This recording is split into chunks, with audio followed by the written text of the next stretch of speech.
Hi friends, welcome to Radhu's food court. ഇന്ന് നമുക്ക് പെട്ടെന്ന് ഉണ്ടാക്കാൻ പറ്റുന്ന ഒരു അടിപൊളി ബ്രേക്ക്ഫാസ്റ്റ് റെസിപ്പിയുമായിട്ടാണ് ഞാൻ വന്നിരിക്കുന്നത്. അതിനായിട്ടൊരു ചീനച്ചട്ടി എടുത്ത് ചൂടാക്കി 2 ടേബിൾ സ്പൂൺ എണ്ണ ഒഴിച്ച് നമ്മൾ നന്നായിട്ട് ചൂടാക്കിയിട്ട് അതിൽ കപ്പലണ്ടി ആഡ് ചെയ്യും.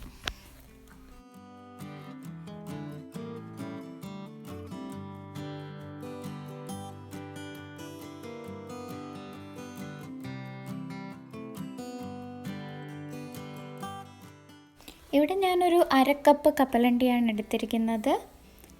അത് നന്നായിട്ടൊന്ന് റോസ്റ്റായി വരണം. അതിനൊരു 2 മിനിറ്റ്സ് നന്നായിട്ട് ഇളക്കി കൊടുത്തോളൂ, കരിയരുത്.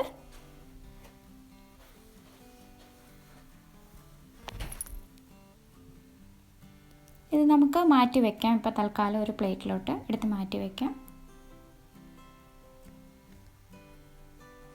ഇനി ഇതേ ചീനച്ചട്ടിയിൽ നമുക്ക് കടുക് വറുത്തെടുക്കാം. കടുക്, ജീരകം, കുറച്ച് കറിവേപ്പില ഇതിട്ട് നന്നായിട്ടൊന്ന് കടുക് വറുത്തെടുക്കാം.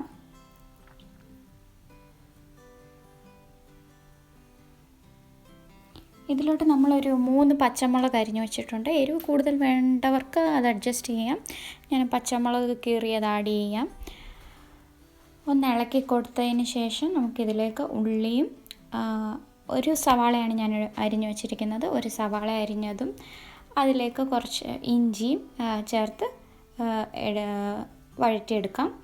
ഇതിൽ നമുക്ക് ഉപ്പ് ആഡ് ചെയ്യാം. സ്റ്റാർട്ടിങ്ങിൽ ആഡ് ചെയ്യാം, അല്ലെങ്കിൽ കുറച്ച് കഴിഞ്ഞിട്ട് വേണമെങ്കിലും ആഡ് ചെയ്യാം. ഞാനിപ്പോൾ ആഡ് ചെയ്യുകയാണ് ഉപ്പ്. പിന്നെ വേണമെങ്കിൽ നമുക്ക് സ്വാദ് നോക്കിയിട്ട് ഉപ്പ് ആഡ് ചെയ്യാം.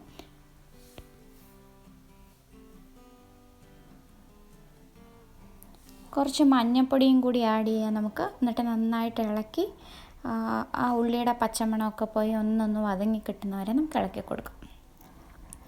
ഇനി ഇതിലോട്ട് നമുക്ക് ആ റോസ്റ്റ് ചെയ്ത് വെച്ചിരിക്കുന്ന കപ്പലണ്ടി ആഡ് ചെയ്യാം. കപ്പലണ്ടി ആഡ് ചെയ്ത് ഇതെല്ലാം ആ ഉപ്പൊക്കെ നന്നായിട്ട് മഞ്ഞൾപ്പൊടിയൊക്കെ അതിലോട്ടും കൂടെ ഒന്ന് പിടിക്കട്ടെ. ഇനി ഇതിലോട്ട് നമുക്ക് ഓപ്ഷണലാണ് ഒരു 1/2 teaspoon Kashmiri chilli powder add ചെയ്യാം. അതിന് വലിയ എരിവൊന്നുമില്ല, ജസ്റ്റ് ഒരു നിറത്തിന് വേണ്ടിയിട്ടാണ്.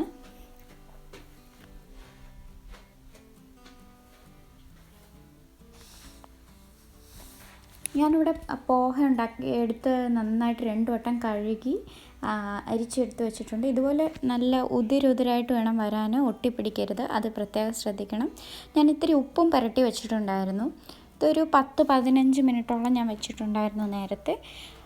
ഇത് നമ്മൾ നന്നായിട്ട് മിക്സ് ചെയ്തെടുക്കാം. എന്നിട്ട് ഇതിൻ്റെ മേളിൽ കുറച്ച് മല്ലിയില നന്നായിട്ട് മിക്സ് ചെയ്ത് ഒരു 5 മിനിറ്റ് അടച്ചു വെച്ച് നമുക്ക് വേവിച്ചെടുക്കണം.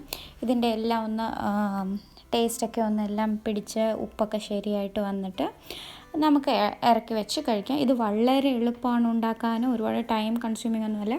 ഉള്ളി കട്ട് ചെയ്ത് വെക്കുന്ന സമയമേ ഉള്ളൂ, ബാക്കിയെല്ലാം പെട്ടെന്നാകും.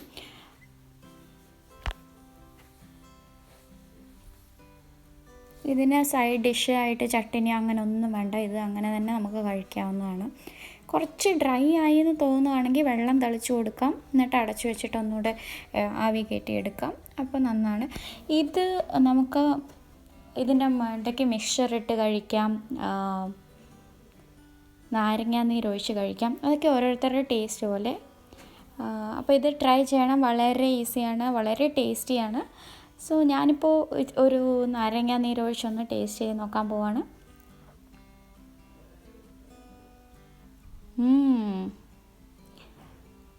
കണ്ടില്ലേ എന്ത് നന്നായിട്ട് വന്നിട്ടുണ്ടെന്ന്.